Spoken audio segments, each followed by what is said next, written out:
मित्रो नमस्कार. आज इंटिग्रेशन बाय सबस्टिट्यूशन हे अतिशय महत्त्वाचं बीट आपल्याला पाहायचं आहे. राईट. याआधी डेरिव्हेटिव्हमध्ये जे बेसिक 5 रूल पाहिले होते आपण की वाय ॲडिशनमध्ये असतील 2 टर्म किंवा 2 फंक्शन किंवा 2 फंक्शन हे सबट्रॅक्शनमध्ये येतील किंवा प्रोडक्टमध्ये येतील किंवा वाय हा डिव्हिजनमध्ये येईल किंवा Y he term F of phi of T या फॉर्ममध्ये असेल. राईट. त्याला आपण कंपोजिट फंक्शन म्हणतो.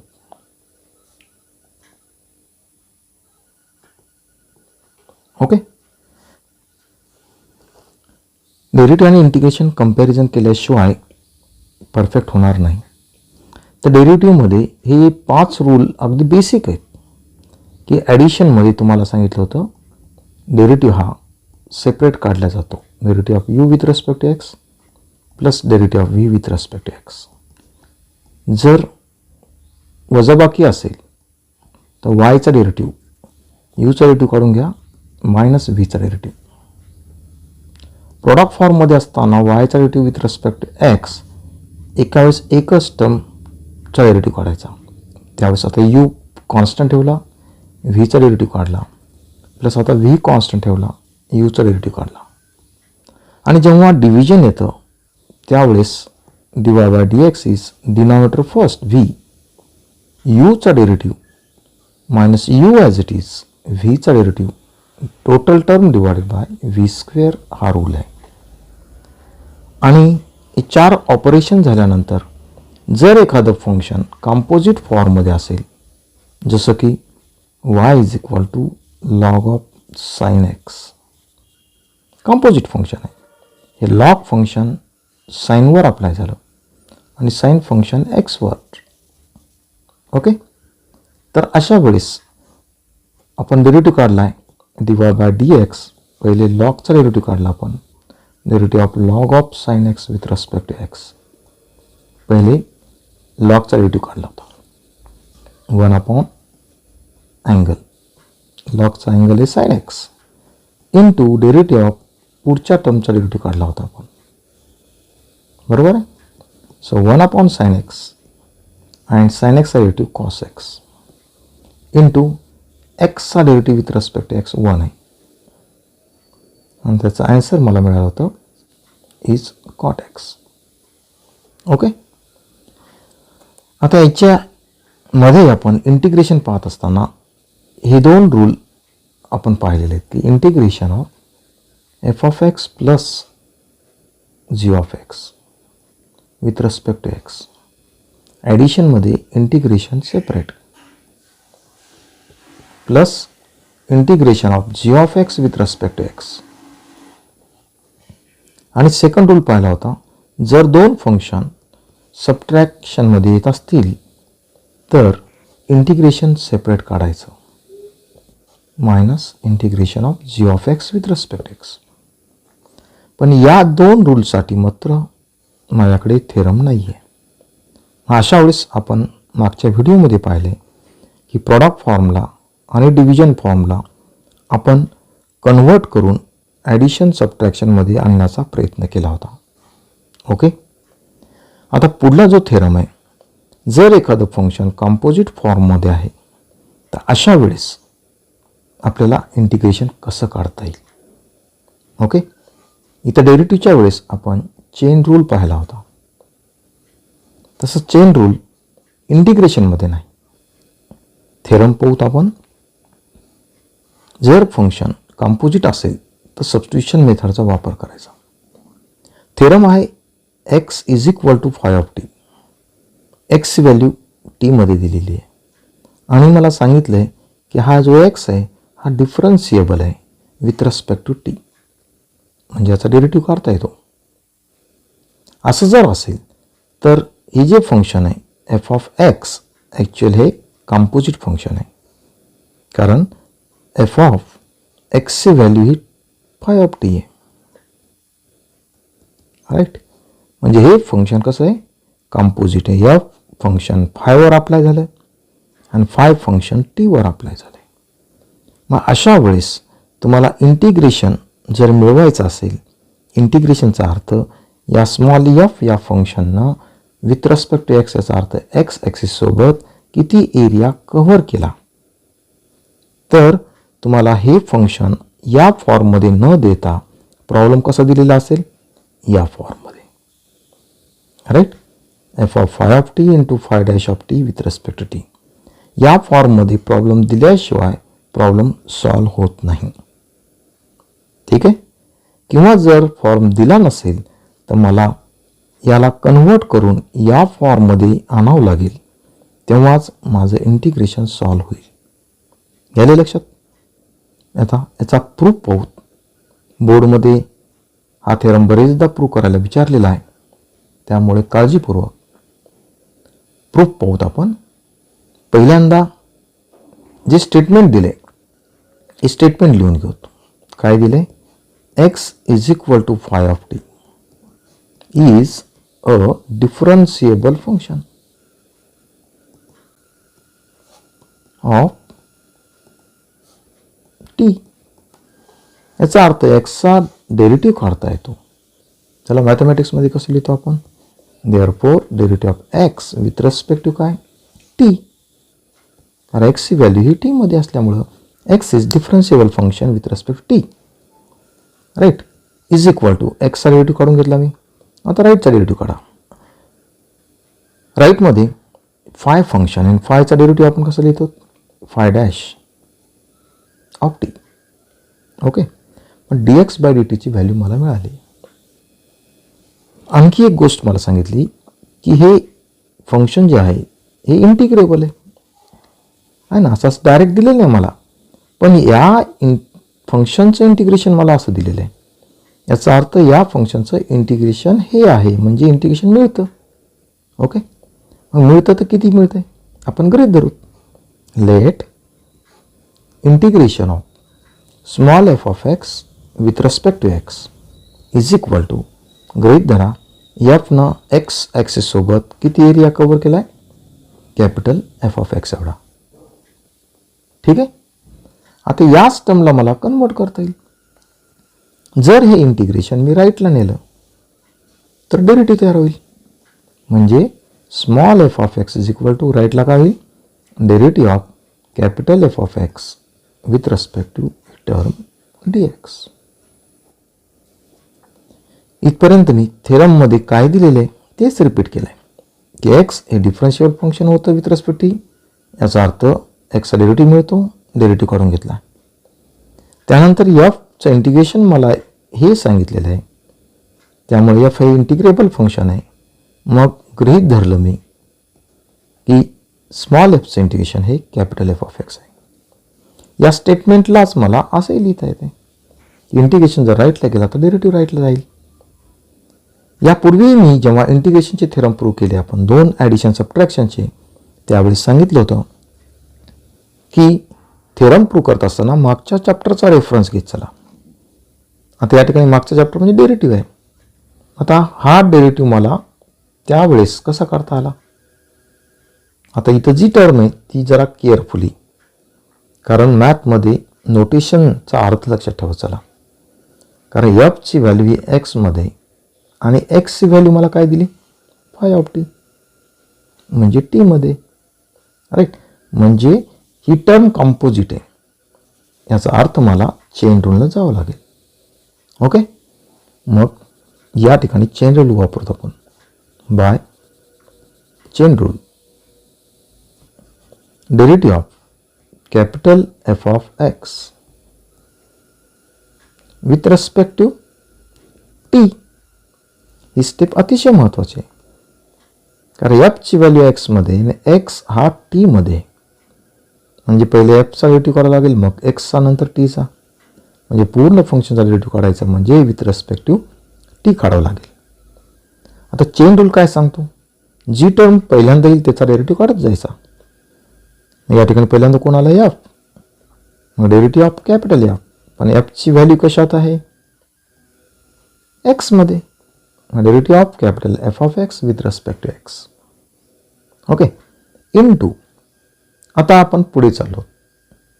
या ठिकाणी एक्स आहे आणि एक्स मला टी मध्ये दिलेला आहे, म्हणजे एक्सचा डेरिव्हेटिव्ह काय होईल with respect to t. Okay, काय अडचण. ही स्टेप मात्र लक्षात ठेवायला डिफरन्शिएट करायचे, पण एक्सची व्हॅल्यू टी मध्ये आहे म्हणून with respect to t differentiate करा. आता derivative of capital F of x with respect to x म्हणजे काय small f of x into d x by d t किती मिळालं मला phi dash of t. Okay, किंवा हीच तर मला अशी लिहिता येईल एफ ऑफ एक्सची व्हॅल्यू काय, एक्सची व्हॅल्यू आहे फाय ऑफ टी, यूज करता येईल five of t into he term as it is five dash of T. आणखी एक मला एक गोष्ट माहिती की डेरिव्हेटिव्ह आणि इंटिग्रेशनमध्ये काय रिलेशन आहे. Derivative is opposite to integration.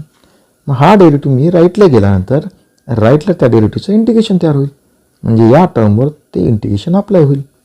Okay, हीच तर डेफिनेशन आहे इंटिग्रेशनची. By definition of integration, integration म्हणजे अँटी डेरिव्हेटिव्ह. मग इथे काय राहील, हा डेरिव्हेटिव्ह मी राईटला नाही आलोय, capital F of x is equal to integration of F of phi of t into phi dash of t आणि विथ रिस्पेक्ट टू टी. ठीक आहे, but capital F of x is, capital F of x काय, capital F of x आहे integration of small f. So integration of small f of x with respect to x is integration of f of phi of t into phi dash of t with respect to t. आणि हा माझा theorem झाला proof की जर एखादं function composite टर्ममध्ये असेल F of x पण एक्सची व्हॅल्यू टी मध्ये असेल त्यावेळेस दिलेला प्रॉब्लेम या फॉर्ममध्ये कन्वर्ट केल्याशिवाय प्रॉब्लेम सॉल्व्ह होत नाही. लक्षात राहील, अतिशय महत्त्वाचं, कारण मॅक्झिमम फंक्शन हे आपल्याला कंपोजिट फॉर्ममध्ये मिळतील आणि कंपोजिट फॉर्ममध्ये प्रॉब्लेम या फॉर्ममध्ये आणल्याशिवाय इंटिग्रेशन सॉल्व्ह होत नाही. हेच या इंटिग्रेशन चॅप्टरचं मेन थीम आहे, याच्यावर लक्ष द्या.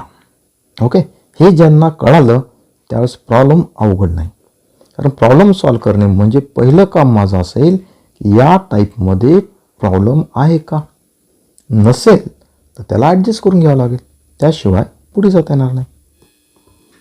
मित्रांनो, मला काही करोलरीज पाहिजेत, अतिशय महत्त्वाचे आहेत, कारण तुम्हाला जो समोर प्रॉब्लेम दिसेल लाखो प्रॉब्लेम असं असतील पण ते सगळेच्या सगळे या 3 फॉर्मॅटमध्येच असतील.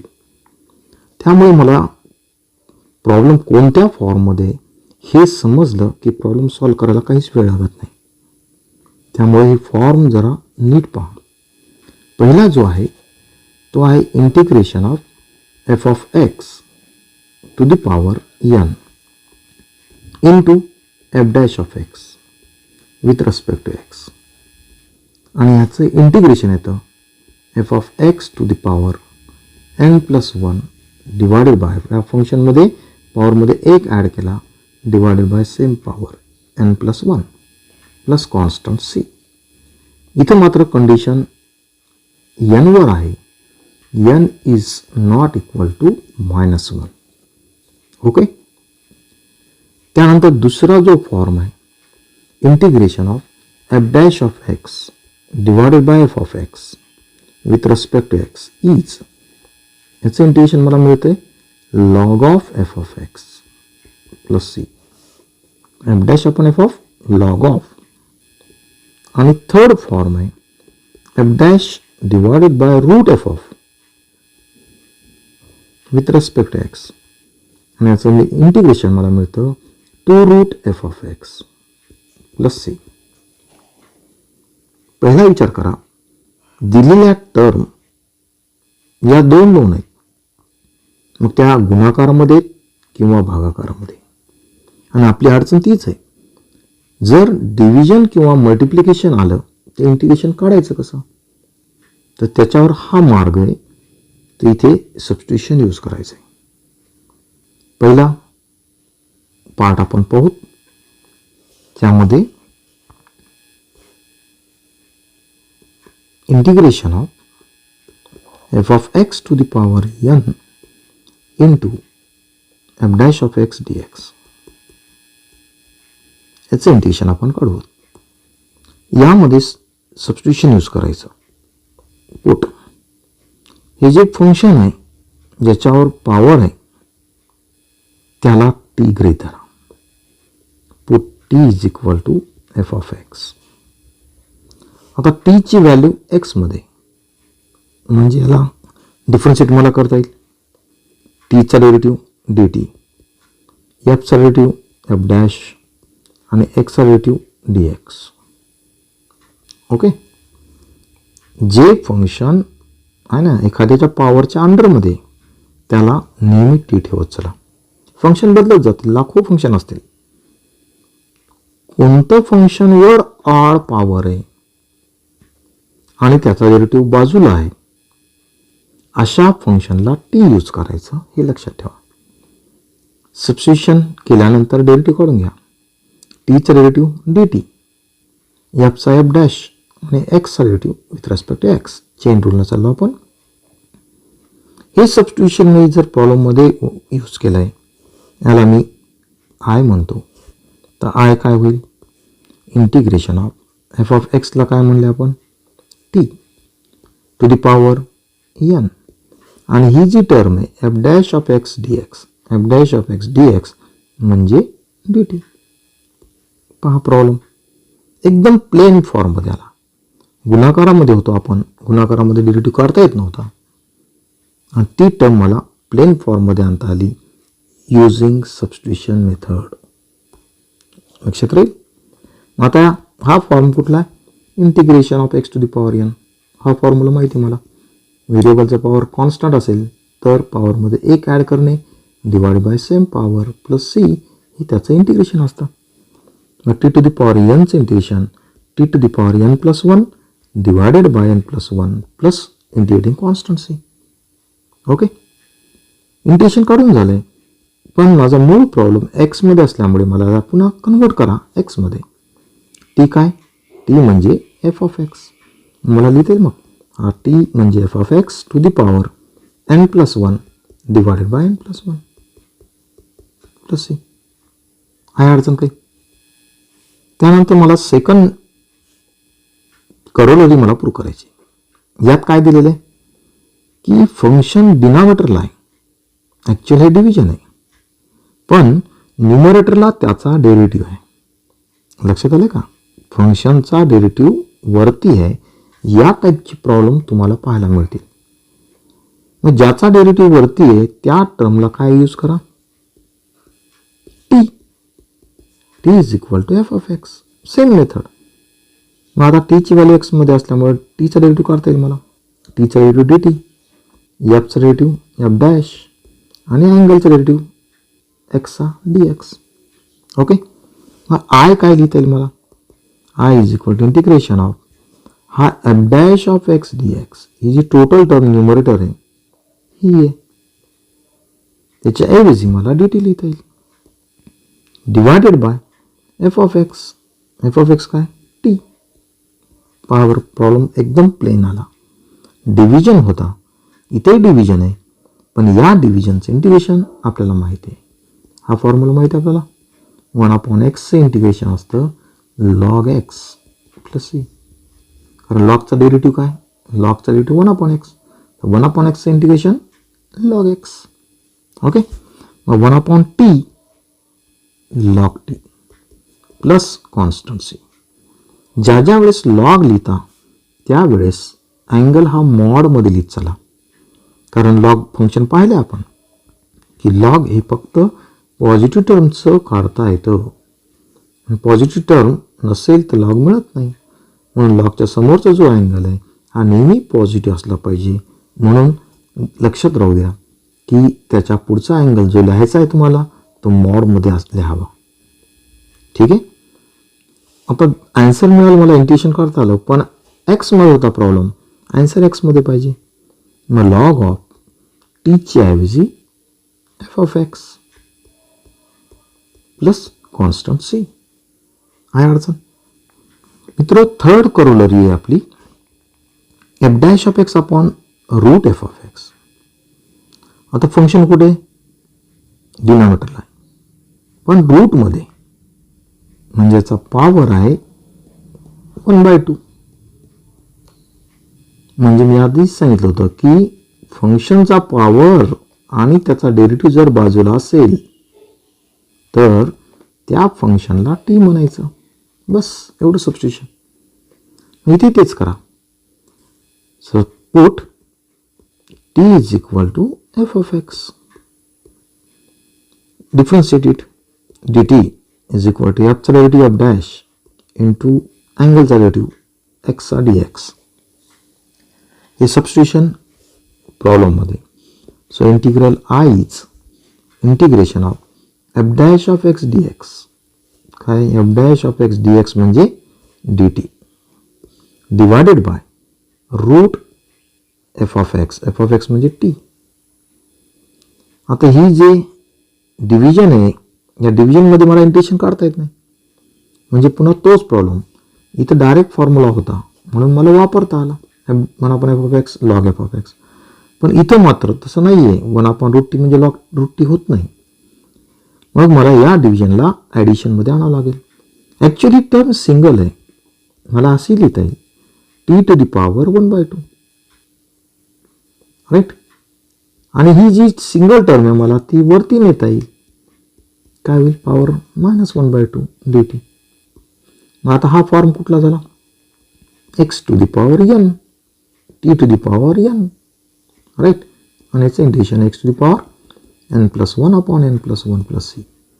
So t to the power -1/2 t to the power -1/2 integration t to the power -1/2 plus 1 divided by -1/2 plus 1 plus c. काय याची व्हॅल्यू -½ प्लस 1 म्हणजे half. T to the power 1/2 divided by 1/2 plus c. किंवा हा 2 मला वरती नेता येईल. 2 आणि 1/2चा अर्थ काय root t plus constant c. Integration मिळालं आहे. आता टीची व्हॅल्यू एफ ऑफ एक्स आहे. यूज करा प्लस सी. म्हणजे f dash of x upon root f of x integration is 2 root f of x. आहे काय अडचण काही. हे तिन्ही प्रॉपर्टीज परत एकदा आपण पाहू. Integration of F of x to the power n into f dash of x with respect to x. Integration of f dash of x upon f of x with respect to x. आणि third आहे integration of f dash of x divided by root f of x. आता या ठिकाणी मी थोडंसं मॅथच्या बाहेर जातो म्हणजे तुमच्या लक्षात येईल की mathematics is a rules of nature. हे आपण म्हणतो नेचरमध्ये जे चाललंय तेच मॅथमध्ये मांडायला आपण. इथे कोणती मेथडनं हे प्रॉब्लेम सॉल्व्ह व्हायला लागलेत सबस्टिट्यूशन. बरोबर आहे. तर सबस्टिट्यूशन मेथड म्हणजे सबस्टिट्यूट करणे. कोणाच्या ऐवजी सबस्टिट्यूट करायला आपण त्या फंक्शनच्या ऐवजी सबस्टिट्यूट करायला जे फंक्शन अडचणीत आहे. आता तुमच्याकडे विचार करा तुम्ही बरेचदा स्वतःच्या ऐवजी आपलं काम दुसऱ्याला सांगता. राईट. केव्हा सांगता तुम्ही नॅचरली तो अधिकार कधी येतो तुम्ही जर या 3 फॉर्मपैकी एका फॉर्ममध्ये असाल तरच सबस्टिट्यूट करण्याचा अधिकार आहे. काय म्हणतोय ते लक्षात आलंय. पहिल्यांदा ज्यावेळेस एफ ऑफ एक्स म्हणजे तुम्ही जे काम करायला लागलात ते काम म्हणजे तुम्ही. आता जेव्हा तुमच्यावर खूप लोड असतो, पॉवर म्हणजे काय, लोड आहे, मग कामाचा जर लोड असेल तर अशा वेळेस सबस्टिट्यूट करायचं. राईट, एकाच वेळेस 4 कामं तुम्हाला करायचे. अशा वेळेस तुम्ही काय करता की एखाद दुसरं काम तुम्ही दुसऱ्याला सांगता की अरे मी फार बिझी आहे, माझं एवढं काम करून ये बरं, आहे ना. म्हणजे माझ्याऐवजी मी दुसऱ्याला सबस्टिट्यूट करायलोय. लक्षात आलंय. दुसऱ्यांदा दुसरी केस कशी आहे की ज्यावेळेस हा f(x) डिनॉमिनेटरला आहे, डिनॉमिनेटर न्यूमरेटर आणि डिनॉमिनेटर या 2 प्लेसेस मॅथमध्ये अशा आहेत की डिनॉमिनेटर हे वीक आहे आणि हे स्ट्रॉंग आहे न्यूमरेटर. ओके, म्हणजे जेव्हा एखादं फंक्शनच्या वेळेस तुम्ही त्या फंक्शन करायला म्हणजे काम करायला असमर्थ असतात, वीक असतात, कारण तुम्ही डिनॉमिनेटरला आहे, त्यावेळेस तुम्ही सबस्टिट्यूट करायला हरकत नाही. राईट, समजा माझं एखादं मंत्रालयात काम आहे, तर माझ्याच्यानं ते कामच होईना, मग मी काय सांगतोय, मित्रा माझं एवढं काम कर बरं. राईट, कारण तुझे वडील मंत्रालयात आहेत, काम सहज होऊन जाईल. राईट, मग अशा वेळेस मी काय करतो, दुसऱ्याला काम सांगतोय, म्हणजे माझ्याऐवजी हे माझंच काम दुसऱ्याकडे सुपूर्द करतो, माझ्याऐवजी दुसऱ्याला मी सबस्टिट्यूट करतो माझ्याऐवजी. राईट, ही सेकंड केस. आणि नॅचरली तिसरी केस, ज्या वेळेस फंक्शन हे डिनॉमिनेटरला आहे म्हणजे वीक आहे, पण अंडर रूट f(x) म्हणजे डिनॉमिनेटरला असताना सुद्धा त्याच्यावर लोड आहे. बरोबर, जसं की तुम्ही आता डिनॉमिनेटरला खूप वीक आहेत आणि अंडर प्रेशर आहेत, खूप आजारी आहेत, तुम्ही बेडवर आहेत. मग अशा वेळेस म्हणजे डिनॉमिनेटरला आहेत तुम्ही, वीक आहेत आणि प्रेशर आहे तुमच्यावर कुठलं तरी शारीरिक, मानसिक, आर्थिक, त्यावेळेस तुम्हाला सबस्टिट्यूट करायचा अधिकार आहे. बरोबर आहे. आपण कॉलेजहून घरी गेलो की लागलीच आईला, बहिणीला, भावाला म्हणतो अरे पाणी दे बरं. पाण्याचा ग्लास तुम्ही मागता, पण हे काम तुमचं आहे का, तुम्ही तुमचं काम दुसऱ्यावर सबस्टिट्यूट करायला लागलात, चुकीचं आहे का नाही. या 3 केसपैकी तुमच्या कोणत्या केसमध्ये तुम्ही बसायला लागलात, तुमच्यावर लोड आहे नाही, तुम्ही वीक आहेत नाही, तुम्ही आजारी आहेत नाही, मग आपलं काम आपण दुसऱ्यावर लोटायचं नाही. हे नैसर्गिक रूल आहेत, कारण आपलं काम आपण केलं तर आपण स्ट्रॉंग होत आणि शरीराला व्यायाम हा आवश्यक आहे, तरच शरीर आहे ना आपल्या कामामुळं आपलं फिजिकल आणि मेंटल दोन्ही स्ट्रॉंग व्हायला आपल्याला मदत होत असते. हे नैसर्गिक रूल आहे. ओके, पुन्हा यानंतर एक गोष्ट लक्षात ठेवायची, हे लक्षात ठेवायची 3 गोष्टी, आपल्यावर खूप लोड आहे, आपण वीक आहेत किंवा आपल्यावर अंडर प्रेशर आहेत, अशा वेळेस सबस्टिट्यूशन करायला लागलो. मग त्यावेळेस तुम्ही सबस्टिट्यूट करायला लागला त्यावेळेस आणखी काळजी घ्यायची, कुणालाही काम सांगायचं नाही. राईट, काम कुणाला सांगायचं, जो काम करण्यास समर्थ आहे. काम व्हायला पाहिजे का नाही, काम करणाऱ्यालाच सांगावं लागेल, म्हणजे ती जी टर्म आहे ती स्ट्रॉंग असली पाहिजे त्या कामाबाबतीत. म्हणजे प्रत्येक वेळेस पहा, हा जो f'(x) आहे, हा f'(x) हा न्यूमरेटरला आहे, इथे न्यूमरेटरला आहे वरतीच आहे, इथेही वरती आहे, इथेही वरती आहे. आलं लक्षात. आणि दुसरी एक गोष्ट, ज्याला तुम्ही काम सांगायला त्याला त्या कामाचं पूर्ण लहान लहान गोष्टीची माहिती असली पाहिजे. राईट, याचा अर्थ लहान टर्मचा अभ्यास असला पाहिजे, म्हणजे त्याचा डेरिव्हेटिव्ह. बरोबर आहे, म्हणजे f'(x) डॅश म्हणजे काय, लहानात लहान टर्मचा अभ्यास. काम करायला निघाला आहे आणि कामाबद्दल जर बारकाई माहीत नसतील तर तो काम करू शकत नाही, हे लक्षात ठेवा. ओके, तर लक्षात आले, 3 हे नेचर आहे आणि ते आपण मॅथमध्ये मांडवले. या गोष्टी आल्या की तुमचे 80% प्रॉब्लेम सॉल्व्ह होतील इंटिग्रेशनचे. फॉर्म लक्षात राहिले. मग f(x) f'(x) असे जर असेल तर इंटिग्रेशन असतं f(x)n+1, फक्त पॉवरमध्ये ॲड करायचा upon n+1. f'(f) log of F of x आणि f dash upon root f of 2 root f of x. Okay, तर याच्यावर आपल्याला काही प्रॉब्लेम सॉल्व करायचे. पुढच्या व्हिडिओमध्ये आपण ते सॉल्व करू. ओके, तोपर्यंत बाय.